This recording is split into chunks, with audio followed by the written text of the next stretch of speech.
Hello, folks. How are you? Welcome to episode 46 of Fight League Atlantic, the Jib and Jab. That's our new podcast name. We found it today. We've copyrighted it, and we're keeping it. The Jib and Jab. Talking a bunch of gibberish out here on the East Coast. Danny, how are you, my man? Good. What's happening? Stuck at home. Same shit. Different day, different podcast. But we got a great... Yeah, we got a good lineup today. I'm excited. What do we got? We got two guys from Quebec, actually. One guy I've been following, both of them, actually. I've heard one of them for a while who's an MMA fighter. He's 3-0, professional record. They call him the White Lion.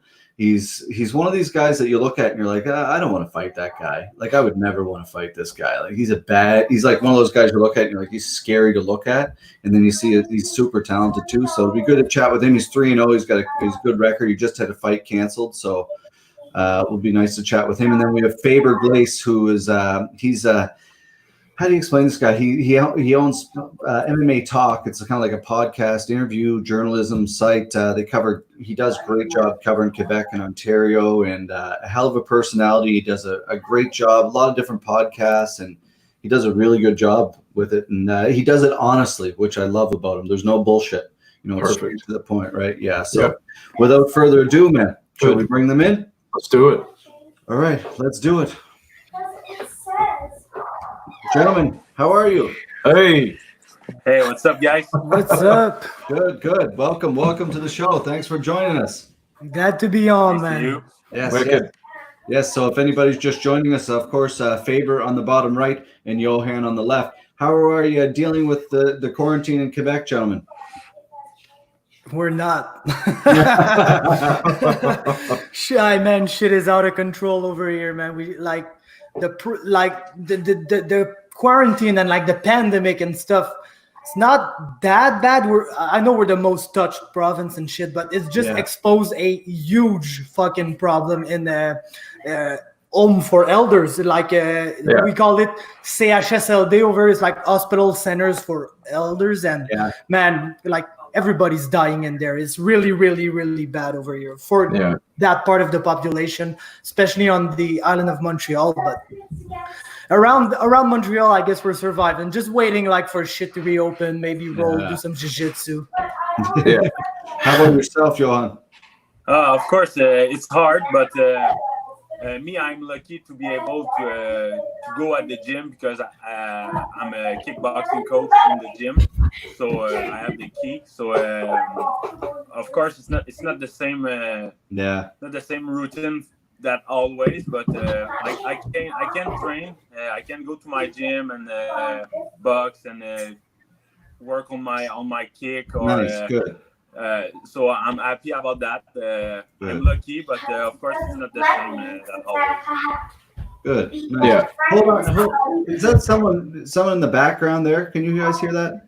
Yeah. Whose children is that, man? Is that your it is all of your cat, Faber. So, your dog and your cat. Yeah, I can't hear anything. Sorry, Danny. No, I'm alone in the room. Yeah, I ain't got no cats. No, that's my the kids.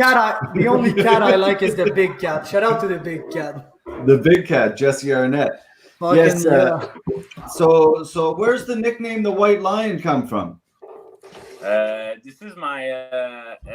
Can we say that in English? Star sign, my astrologic sign. Oh yeah, star sign. Yeah. Yeah, star sign. So I'm a lion, and the white lion. It's une espèce rare. A rare species. Yeah, rare species, a unique species. So at the beginning, I chose this name in amateur, and after that, it's just follow me at professional, and the White Lion stays. So I love that, and I think it's really me, the White Lion. Yeah, that suits you actually. That's cool. Like you said, it's a unique animal, and it's kind of interesting, I guess. Being that kind of character, that name, what's the whole idea with getting fights canceled? You obviously just had one canceled because of this. Like, were you pissed? Are you like, what can you do about it? Like, have you already made plans for new fights? What's the deal there? Do you talk about my last fight with Connor Dixon at Atlantic City? Okay, because I have a fight canceled in TKO 2. I was supposed to fight with Danny Mallet, and the show just don't happen. So it's my second fight in 6 or 8 months that it would be canceled. So of course it's hard. It's hard for the mental. It's hard because in my mind right now I think I was supposed to be 5-0 and no 3-0. Yeah. So of course it's hard, but I love my life. I love all that I do. So every morning I wake up and I'm happy to go to train, to go to give my class, work with my student, work with my coach. This is a lifestyle. So of course I don't have the win for the fight, but soon. It's okay for me. It's going to be soon. Yes, exactly. I know I'm going to be in the UFC soon. I know I'm going to be a champion professional in 2000 in the next year. In the next year. So it's gonna happen. Of course it's bad when it's happening. The fight canceled, but I stay motivated and I'm going to win for the next. Yes. Nice. Good for you, man. Good for you. I think it's one thing I love about you guys up in Quebec, and Faber, you have a lot to do with that, man. Like you guys keep things light. Everybody's, obviously there's bullshit. There's tons of bullshit. Not everybody, but we try. Yeah. Well, that's the thing, right? Like I remember going back in the day, like obviously jiu-jitsu, I used to promote a lot of jiu-jitsu out here in the East Coast. And I know now you can't have tournaments in Quebec because of bullshit, and I think it's important, and you guys do a good job of that. Keep it positive, keep it light, and be good to one another. Yeah, no, of course, because like mixed martial arts is such like a special sport. If you want like to focus on the bullshit, focus on the negative, like it's real easy. There's like, almost negative everywhere, so we just try to focus on the positive, and like not much is happening, but shit, man, we get the chance like to do some podcasts, speak with some different people, and just try to keep things rolling the best we can. And like it's a way to kill time for us. It's a way to kill time for people. And man, what can we do? Like, we're just stuck in a situation, man. Oh, so, yeah. fuck. It's crazy. Are you doing a lot more podcasts now, I imagine, eh? Yeah, man. I got one of my good friends. I'm going to shout him out, Grégory Saint-Pierre, who lives close to me. And we just started a new podcast, the I Poke podcast. And I always wanted to do this because I already had my main podcast, which is the Faber Cast, where I interview people, basically. But like I always wanted to have a podcast that was more based in actuality. Like let's just discuss what's happening with the next fights, or what's gonna happen, or what just happened. And like we started this podcast basically for that reason. And then the pandemic just came, and we were like, man, that's like just the best opportunity to do as much as we can. And just like we brought Yohan, we brought Julien Leblanc, Zachary Powell, Barrio, Charles Jourdain, we had Patrick Côté, we had like almost everybody who exists and who does mixed martial arts in Quebec. And we just like, it's the best opportunity for people to just speak about something else than fighting. Which is good because you can relate to people more if you get to find them out in a different way. That like as you've been saying with Yohan, man, you don't want to fight this guy. He looks mean, but he's like one of the coolest guy I know. He's great. He can speak about lots of things. He likes hockey. He likes many like types of different stuff. And it's cool for people to get to know them that way too. Because man, like let's say Yohan's a huge Montreal Canadiens fan, and you're a huge Montreal Canadiens fans too. You're like, man, we root for the same team. This guy is not just a fucking guy who goes into a cage to kick the shit out of some people. Like you see them on a more human side, and that's my main goal. That's huge. Yeah, good for you. I think that's so important, because that's the thing. Like MMA fighting, you say fighting. People are like, oh, and to see someone like Yohan, you could be a doctor for all I know, right? You know, like, so it's interesting. It's so important to know that other side of it, right? What do you do? Like, what is your background, Yohan? At the beginning, I was a hockey player, so I touched a lot of sports. I was playing football, I was playing basketball, baseball, hockey, but I always play in hockey. I was in a school. Like yeah, like a special sports program in school. I was in the same, but like for languages and communication, it's like you do your shit in the morning, and like in the afternoon you just go fucking play hockey or do judo or ice and figure skating. You guys got it figured out in Quebec, man. Yeah. So in the morning I was play hockey, and after that I was going to the school. But at the end of my career in hockey, I'm always fighting. So in the ice, I always fighting. So I was not a goon. I was a hockey player, but I start young to be interested about combat and fighting, and so that's why at the end of my career hockey, I'm just going to boxing. So I start boxing. I was not a amateur boxer, so I don't fight in the ring in the box, just to train and just to push myself a little bit. And one day I decided to going into the cage and just fight for real. And my first fight was not a good fight for me, so I lost my first fight. I lost by submission in the second round. But I was never doing jiu-jitsu. I was a fighter, a stand-up fighter. I said I can knock this guy, so I can stay on my feet, and we're going to fight a striking fight, a kickboxing fight, and that's the better things that happened to me in my career. So I can say the jiu-jitsu and the wrestling was very important. So after that, I'm just stopped thinking about fighting.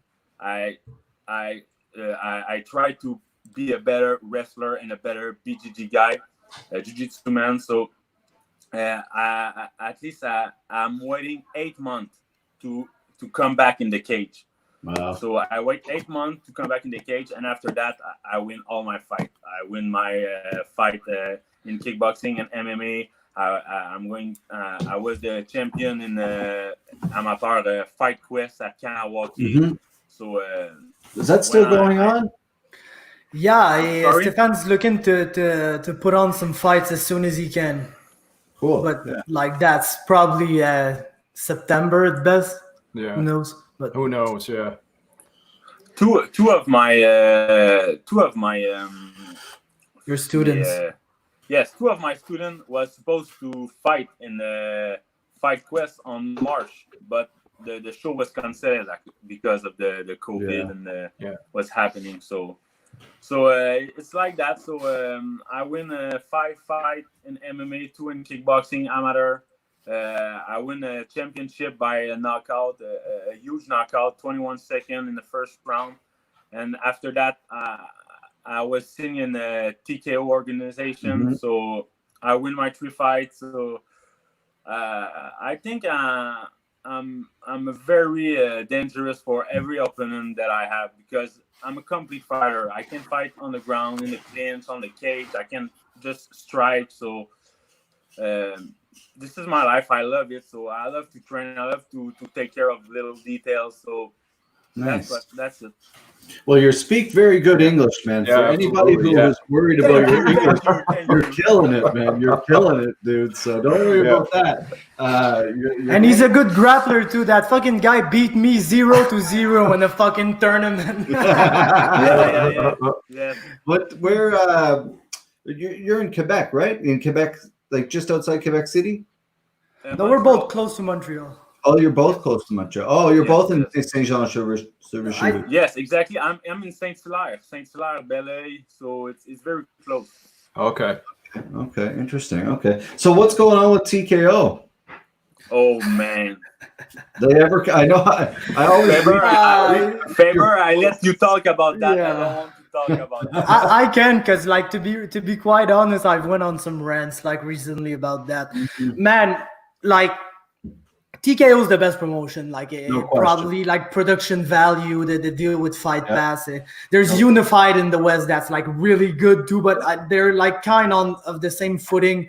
Unified mostly as guys from the West. We mostly have Eastern guys, but Stefan really liked it to bring like international talent and stuff to really test the fighters. So like it's great. Problem is, man, like the last event was canceled. I don't think people have been refunded for the tickets they bought to that event yet. And some fighters don't even like receive like their ticket cuts because they got cuts from selling tickets. Yeah. Still didn't receive that too. And like we get like press releases like every, let's say, 2 months saying, oh, expect some announcements really soon. But like when you read like the old press release, he's just really writing this to blast on the other guy, the New Era fight promotion guy, which did a show in Quebec. And like they're pretty much bitter enemies and they're going back and forth on social media. But it's the only thing that's happening. Like there's no fights. Like Who's New Era? It's I don't know if you know Yann Pellerin. I know that name. He's been fighting for like a while. He's boxing now, and he's with the Groupe Yvon Michel in Quebec. And like that was sketchy too. Like he did a show. It was a good show, but like this guy does not have a promoter's license. So he kind of borrowed the promoter's license from Yvon Michel.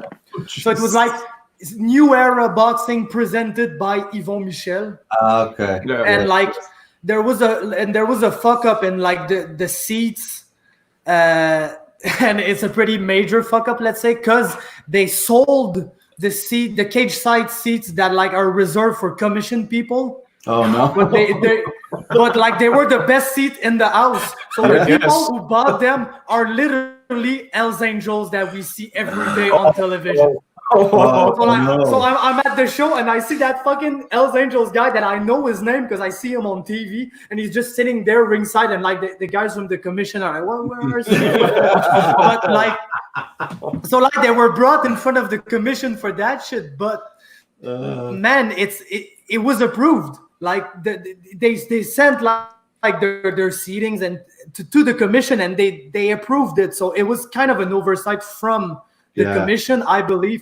But like there was a small fuck up because of that. So the Yvon Michel guy had to go in front of the commission not to lose his license because he fucking borrowed it to a guy that almost made him lose his license. So that's for the New Era stuff. The TKO stuff is just that I think he owes money to people and he's yet to give it back. So it's going to be kind of tough for him to put on a show without like refunding his fans from the previous show. Yeah. But like... You have MFL up there too, Maz. I'll know if in. Yeah, Maz probably, man. He's a sneaky one. That guy's a sneaky one. Like with all the beef, that's happening and shit, he may just like be able to be the first one to put on pro shows, and everybody's gonna be like, what the fuck happened? I was MFL doing pro and none of the other leagues are. But with Mazai, we never know. I've rolled some jiu-jitsu matches at his show. I like him really. He's a good guy. Hey, man, it's like, that's the thing, you know, in this kind of business, you meet all kinds of people, right? And he's an interesting character, man. And it's funny. Like, I dealt with him a little bit back in the day because I remember when him and Jamie Victory were going at it. Like, the whole, I don't know if is he still around? Jamie McGone, I believe. Still actually he's fucking around because every day he's posting like petitions and stuff for us to sign so that Trudeau puts on like a stop to his rant because he's not able to pay. I don't want to put him on blast, but weird stuff on Facebook, bro. Yeah. Well, let's get back to like actual MMA and like what do you guys think is going to be the future in Quebec, Yohan? Like, do you think you're going to be able to get a good, like, if it's not Maz, do you think anybody's going to be able to come up in New Era or to be able to pull it together and bring the scene back to where it should be? Seriously, I think it's going to be hard in Quebec for the next year or 2 years. It's bad for me because I have a lot of fans here. I have a lot of people who can come to see me fight, and I love that. I love the crowd. I love the pressure. I love when everybody in the stand sing my name, and I love that. But for me, I'm looking to fight in not in Quebec and Canada for the next 2 years, because I want to fight at my first year in TKO. I fight 3 times in 9 months. So I love to stay active. I love to fight at 3 months and I fight again, 3 months and I fight again. This is for me. This is good. So now I work with the ESS fight. It's like a management fighting. So, Jeremy Rubin? Yes, exactly. Jeremy Rubin. Yes. So he found me the fight in Atlantic City with the CFFC against Connor Dixon. So I'm happy about that. So I want to fight. So I don't care if it's in Quebec or Montreal or Canada. Just I'm going to fight in Abu Dhabi if I can. So I don't care. I just want to fight. So. Nice. Yeah, Jeremy reached out to us actually to get you on our card, and I was like, and that's exactly what I said to Jeremy. I was like, that guy's a scary looking dude. Like, I'm like, I don't want to fight that guy. Like, and I said, we don't have anybody out here for you. You know, like at that point, and I think moving forward, we're not sure what's going to happen out here, right? You know, but I think there's a lot of opportunity for us to grow with TKO, maybe on the shelf, and hopefully we can get you out for a fight at some point. Yeah. Yes. Yes, for sure. But I'm waiting. So I'm only 3-0, so I can wait. I want to fight. I have 27 years old, so I'm ready. Of course, I'm not going to fight a guy who's like 10-0 or a guy who have 15 fights. So, but I'm ready for a challenge. I'm ready for a big fight, and I want to be a professional champion in the next year. So, of course, I'm going to win my next fight. And I think at 4-0, I can have a championship. So I don't know if you have a welterweight champion in the FLA, but I will be happy to be there for that. That's the thing, right? Like, we just did our first card, and we had a plan to do 3 this year. And now our plan is to, as soon I actually had a chat with the commission yesterday, and it went very well. So the plan is, as soon as the gyms are open, I believe we're good to go. And, fingers crossed we can still put 2 or 3, maybe more events on here without a crowd and just pay-per-view only, right? So you never know what can happen. And we'd love to have you, man, because I think you're exciting. And it's amazing how much goddamn talent you guys have in Quebec. It's insane. Yeah, but I feel like TriStar rises like man, fucking monsters in that gym. Like, and if for us is really, really open with like anybody can come like to TriStar. There's no like gym stuff. Like, just pay your drop in and you can come and spar the amateur sparring or professional sparring. And man, it can be like just turning pro when you're in there with like Arnold Allen, Versat Bektic, fucking like, even if you like don't train there, if you just go there, exchange with these guys, you bring some knowledge back to your gym. And big time. Like Yohan, I feel like he's one of the guy that has the best entourage in the old Quebec. He's with Lee Villeneuve for his jiu-jitsu. It's his head coach. He's with Lévi Labrie for his striking. Sure. And he's got like the coach. Weren't you wrestling with Nariman too? Yes, Nariman, exactly. Yeah, who's like a fucking monstrous wrestler. So like the guy has an awesome team around him. Smart. I think West too in Vancouver, they're really, everybody's training with everybody. I think in Vancouver they don't even want to fight each other anymore. In Quebec is different. Like, people, they train with each other and they're just down to fight each other to fight after. But I feel like more collaboration that there is between the gyms, and it's just better, man. You trade knowledge, everybody gets better, and it gives fans better shows, better fights, and TKO too. I gotta give him his credit like that. He for Alex Morgan, he brought like a Brazilian João Nogueira. He had like 30 fights, and like when you fight that type of level after, even if you lose, you're better. Yeah. Yeah, yeah. You can't, that's the thing. Like Danny, I don't know how much you know about TKO, but if anybody knows anything about TKO, they put on some badass events. Like from a production standpoint, like which we look at it from, Yeah, I've seen beautiful. The fights, like really, and just before it, like it kind of delayed and all this stuff. It was just like getting so good. Like it's really a shame. So we'll see what happens. But so do you train with Fabio as well at all or no? Yes. Of course. Sorry. Yes, of course. I'm going in downtown Montreal sometime and train at the HQ of BTT with Fabio Hollanda.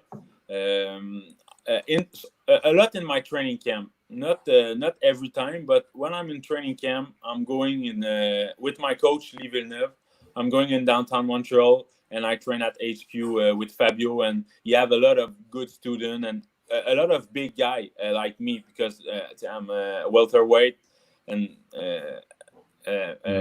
middleweight sometimes when I'm not in training camp. So for me, it's cool to have a big and a good guy. So yes, I'm going to HQ in Montreal. But the things that Faber said is it's really true because I'm going to Tristar to do some sparring a lot of time with my coach Lévi Labrie.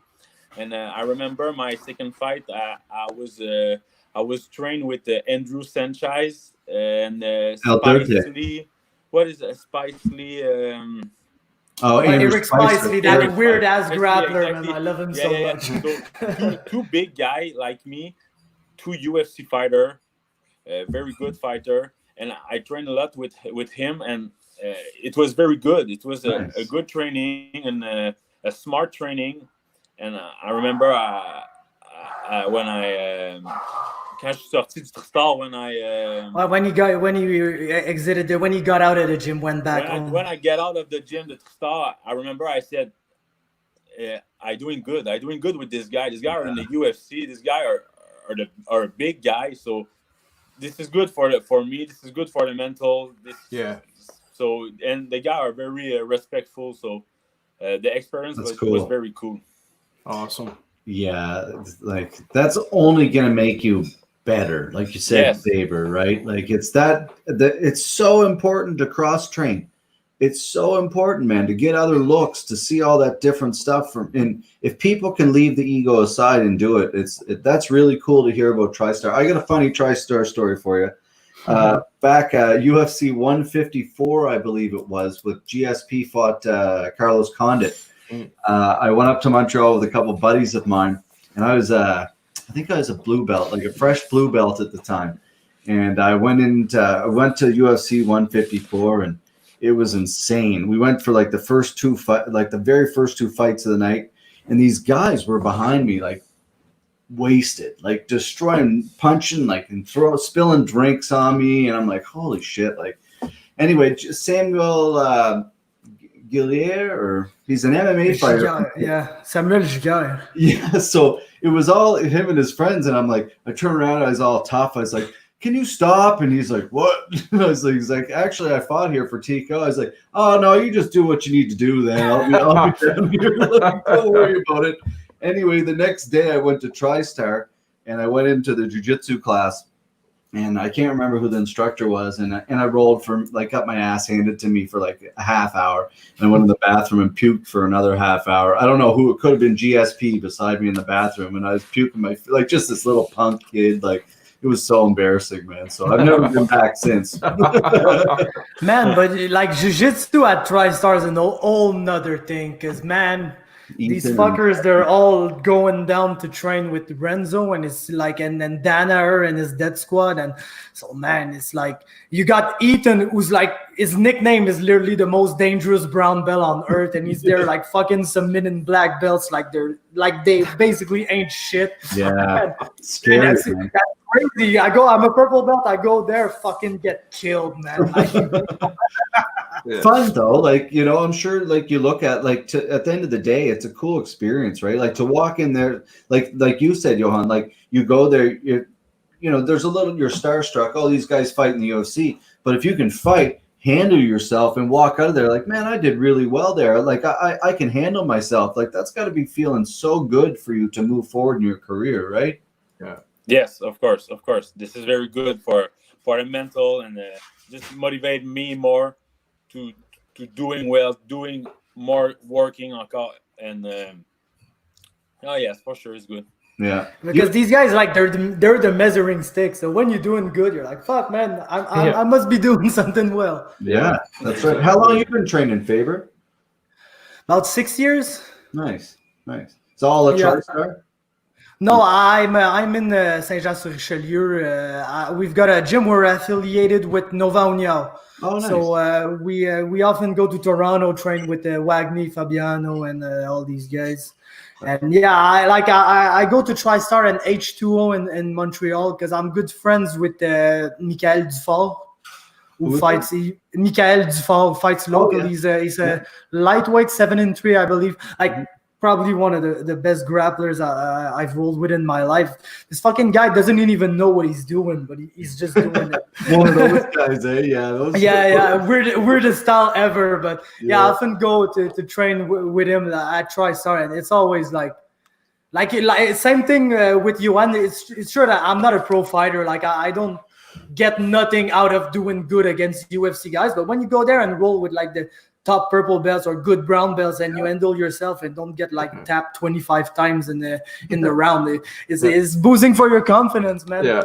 Fucking journalist, he can handle himself. That's like so many people come up to me, like they'll see me roll at the club and they're like, oh shit, I didn't even know you trained jiu-jitsu or trained at all, right? Because a lot of promoters actually don't. But it's funny, a lot of people, like when you actually, like for me, if I can go and survive with a big guy without getting tapped out, I'm 40 years old. Fuck, that's good. I'm happy. If I can not get hurt, I'm happy, right? So it's the small things, Faber, as you get older, man.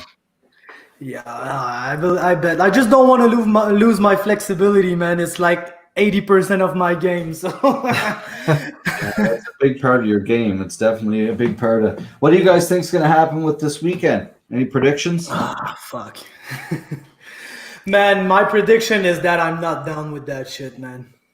Why, man? I think it's a very good UFC, man. Yeah, no, it's big good. Names and Yeah, a lot of big names, and it's been a long time that we don't see a UFC. So I think it's just good to see some good fighter fighting and just put the UFC on the map again. And There's one side. That's beautiful. There's the one side. Let's go to the other side here.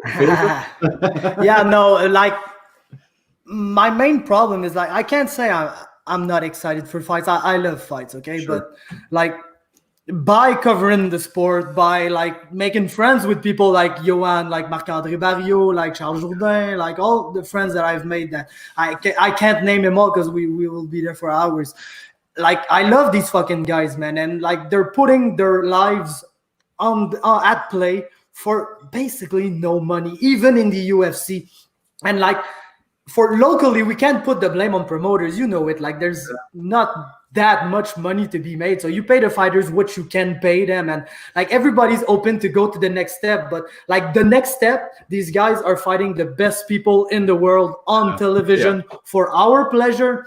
And they're making less to no money. Yeah. So my main beef is that if these guys were paid like real pro athletes, nobody would want to fight. Nobody would take these fucking 100%. Fights. They just stay home and like if they got millions in the bank and like people are there. Yes, but Cowboy Cerrone. First, Cowboy Cerrone always talks about how he's broke because like the guy does not know how to spend his money. Yeah. He gets a check, fucking blows it on 3 helicopters and fucking wakeboards and shit. So like he's always broke, so he's taking fights to get some money. And like, how does fucking Cowboy Cerrone not have $20 million in his bank account? He's one of the most legendary fighter ever, man. He's taken so much damage. He's did so much stuff for us. So I just can't be down with that card because one, it's a money grab from the UFC. Yeah. Two, it's in Florida, like the worst commission that will basically allow any type of shit so that they get money from a promoter because he's there. And like there's not equal access to training. That's what bugs me out the most. It's like you've got people in Florida that they're essential businesses, so they're training with like 5 or 6 partners and rolling and having a training camp. And you got other guys that just out there fucking doing burpees and hoping that they're gonna get in fight shape by doing like 10 rounds of shadow boxing. And like these guys, they don't have the luxury to say, oh no, it's not in my best interest to go there and put my life on the line for these people. Yeah. So I won't do it. He does not have the choice, because it's either you fight during a pandemic in shitty conditions, or you just not eat and not feed your family and fucking die. So like it is because of that I can't like give my moral pass to that event. I'm a look at it, I'm a cover it, but I just can't get hype. No, I love that. I think that's super respectful, cool. man, and it's. I think that's very smart to say, because a lot of people aren't looking at why the UFC is doing it and why their parent company is like big time in debt, right? And that's why they're doing this fight. It's because like in the end, like the UFC is cool, it's the biggest league, but I don't give a shit about the UFC, man. It can fucking shut down tomorrow. I love the fighters. Yeah, like somebody's gonna be the UFC if the UFC is not. Yeah, doing it. exactly. Yeah. Whatever the fuck happens to them, they can fuck off. Basically, I like the fighters. I want the fighters' best interest. That's so true, man. It's well said, because if the UFC hung it up tomorrow, Yohan could go fight. Yeah, someone else. Hey, Danny. Yeah. Somebody would be right there behind them. Yeah, whether it be Bellator, like the guys in Asia that are doing, like I feel like I'm not a fighter, but if I was a guy close to it, I'd really consider going to one. Like, to be honest, like they look like they're doing things the right way. People back there, they're respectful, and man, it's just so different. If you're into like that trash talk and stuff, I like it too. Like, I'm the first one to like it, but like if you're more into the martial arts side of stuff, you may just consider going to one. And if you're a small weight guy too, like mostly. Yeah, they over there, they implemented that whole thing about the weight cutting and like proper. Yeah, that's great. And they really look after their fighters, you know. So you never know. We're I don't know. Who knows what. We're going to just focus on testing people for medical marijuana moving forward. Yeah, exactly. Like they do in Quebec, and then take away their old fucking purse, man. You must smoke this before you fight. Yeah. That's for jiu-jitsu, man. High rollers. Yeah. Yeah, that's the dream. Fucking win a pound of weed, man. Like the photos on the podium, this is the best shit ever. You got like 2 people and the guy like super stoked with his like bag sealed pound of weed. Yeah, it's hilarious. Yeah, it is. What's grappling industries? There's another guy. There's another Montreal. You have 2 good promotions. Well, probably more grappling promotions, but I think grappling industry is so huge now, man. It's crazy. A Guzzi. Whoa. Yeah, shout out to him, man. Wow. Yeah, he's him and I used to talk back in the day, and we never really kind of got along because I was like, he's an idiot kind of thing, but he's super smart. And you look at him now, and at the end of the day, he just didn't care. He was pure business. He surrounded himself with the great, smart people, and I'm very proud of him and very happy for him for doing because everybody you talk to, they don't have bad things to say about him. They only had good things to say about him for the most part. Yeah, and man, he's been doing it like all over the world recently. So gotta give a huge shout out to him for that, man. It's not easy. Crazy, like 4 continents. I think he's in. And he's doing it the right way too. Like he's listening to people. He's doing great. So good for him. And Submission Arts United's up there too. They do a good job. Yeah, that's my go-to, I must say. With Martin Guyenne and all those guys, it's like grappling industry in Montreal. I don't know why. I feel like people from Ontario prefer SAU. So even in Montreal, we had more people from Ontario, and the jiu-jitsu level in Ontario is really, really good too. Yeah. So I prefer division with guys from there and guys from Quebec because it's just tougher and you get better rolls. Yeah. Do you compete, Yohan? Yes, I love that. And it's new for me. I was only start competing at one year ago. So, but when I don't have a fight to book it, I love to compete. I was going in the World Championship with Lee Villeneuve in California Nice. on last November. I win my first fight. I lose my second fight, but it was not a BGG fight. It was a wrestling fight. So in no-gi, I lose my second fight 2-0 with a takedown and a bad takedown, a little trip. Like I don't have to go down with this trip, but shit happened and it's okay. A lot of experience for that. So. Nice. But yes, I love to go in the competition. I like that. But me, I start training jiu-jitsu with gi. I'm an MMA fighter, but I start training. All my jiu-jitsu class was with my gi. It seems like 8 months that I doing no gi. Nice. So you like it? My coach Lee Villeneuve always said to me, "You need to doing the gi. After that, when you're going to no-gi, you will be better." So I listen to him. I'm doing my class with the gi, and now I'm doing a lot of more no-gi class, and I feel good with that. Yes. Cool. Right on. It's interesting, you know, gi and no-gi. Do you guys remember a thing called Submission Series Pro out here on the East Coast? A jiu-jitsu event? I heard about it, but I don't know much about it. So that's the events that we did before, and it was all no-gi, where like those guys like Taza, Ethan. That's why I kind of was asking, because there was a lot of Quebec. Carl, what's his name? Carl, the local. He owns the gym. Yes. Carl du local. Ouais, Fagnan, the tall guy. Yes. Yeah. Lucas Weiland. He came out. Brianna St. Marie was out here. You know, a lot of them, like through the years, man. The level of jiu-jitsu in Quebec, martial arts in general, is really high. Yeah, the no-gi in Quebec is kind of getting crazy because of the guys that are going down to New York. But man, I don't know, man. Like Yohan, I like my gi stuff, man. I love no-gi because I'm really flexible and I can do stupid shit. But like, I like my gi fights once in a while. It's cool. We can take some grips and fucking choke people with their lapels. Yeah, that's the thing. It is fun, right? Like, it's different. Yeah. It's super fun. I learned, like, my coaches are both guys from the forces. And like, I don't know why they take like mighty pleasure in choking people out. So when I started like training in the gi, first real techniques that I put in were like baseball chokes with the gi, or just cross chokes with the gi, and it's my route, man. I just love it. But I'm always down. Like the whole gi versus no gi debate is, I feel like that shouldn't happen, man. It's fucking jiu-jitsu, man. Just tell me, should I bring a gi or not? And I'm gonna be there and I'm gonna roll, man. There's no question. People fucking in jiu-jitsu. That's kind of why I got out of it, because I was like, yeah, there's too much insanity over dealing. Like, just fight, just grapple, man. Who cares? Like, you're making deals over the rules and gi, gi or no gi, leg lockers versus not leg lockers. Overcomplicated. Like, you know, just train. Shut up and train.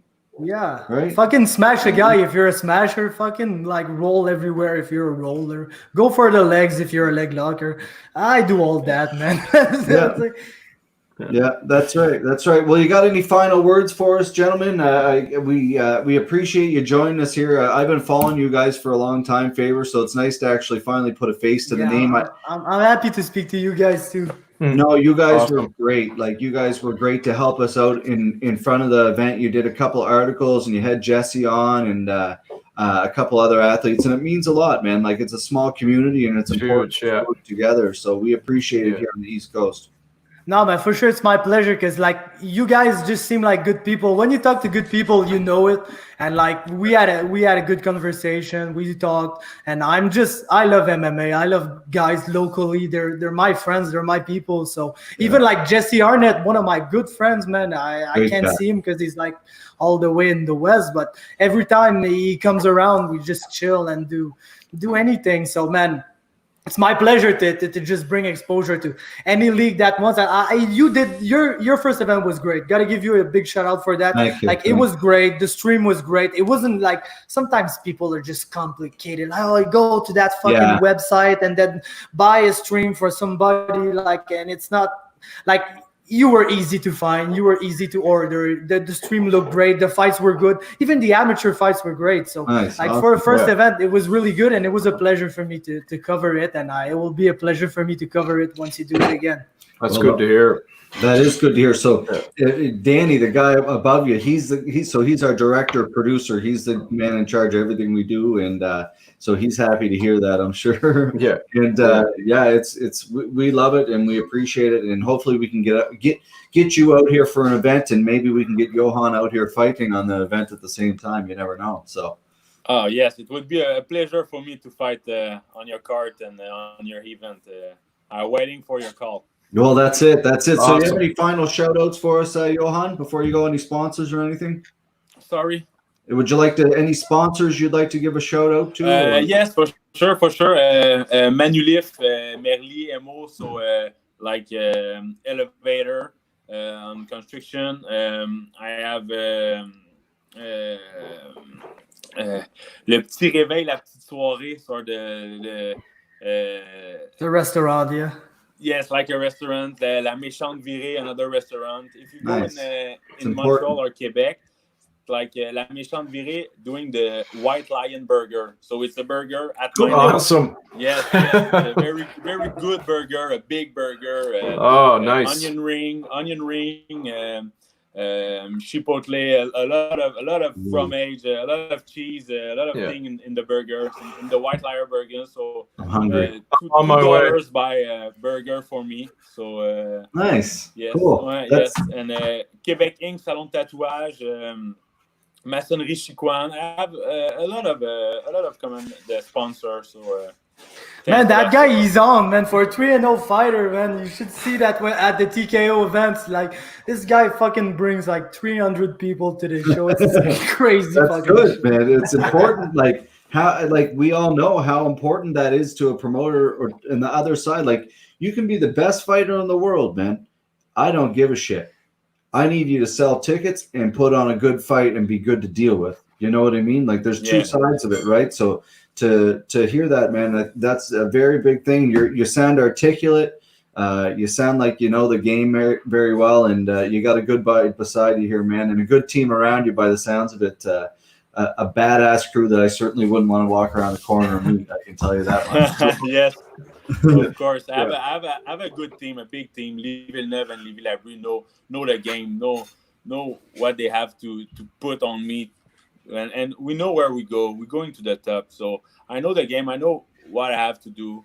I have a big team. I have a lot of sponsors. I have a lot of friends, a lot of fans. Mm-hmm. I know where I'm going, and I'm going on the UFC and Nice. maybe more. That's Awesome. it, man. Patience is a virtue too, right? Like, at the end of the day, it's fuck, who cares? You know your path. You're going to get there, whether it's 6 months from now or 6 days, right? So good for you, man. Stay the course. And we love you guys out here. And if there's anything we can do from our side of things, please let us know, whether it's fighting or on the podcast or whatever it is, boys. So thanks a lot. Thanks Thank a you lot, very guys. much, Pleasure. guys. Yeah. Any final word for you, Faber? Are you good? Fucking follow me if you know where to follow me. If you don't, I don't care. There you go. on. MMA talk on Perfect. Instagram Have a and great day. Facebook. As real as it is. Lots of love, guys. See you soon. See ya. Bye. All right. All right. That was awesome. Right Great on. guys. Yeah. Oh, great. wicked fellas, man. Yeah, that's really good, guys. That's what it's about. Just lots of good, positive vibes, and yeah, it's pretty much it. So they're right close together. Yeah, Saint Jean sur Richelieu, just outside Montreal. So they must not have as many restrictions as we do then, because he's still training and stuff, eh? Well, I know Montreal has opened it a little bit, so Yeah. I'm not sure, but yeah, that's a wrap, my man, on episode 46. Sorry Amazing. about your the young guy there. I didn't mean to call you out on the microphone. I should have just muted your microphone. Whose noise is that? Yeah. Fucking troll came out of me. Sorry. Yeah. No, it's all good. I can't hear that, right? It's like I don't hear my own mic back, so it's That's like, and I right. got headphones in, so I have no idea what's going on. No. That's it. That's right. So my apologies. Anyway, folks, That's all good. thanks for joining us, and everyone. I hope you have a wonderful night. We'll see you tomorrow. Back for another episode tomorrow night. Tomorrow night, episode 47. We got Mike Somerville from MXT St. John and Ryan Potter from Abaya MMA on his retirement from MMA, his last fight for Fight League Atlantic, and fighting in Tapper Tag 2. All right, Danny. Right thanks, on. Thanks for Yeah. doing this again. No problem, man. You're a great guy. Thanks for joining us, and Anytime. we'll see you tomorrow. Lots of love. Peace. If you can be anything in this world, folks, Be kind. nice. Whatever. Be something.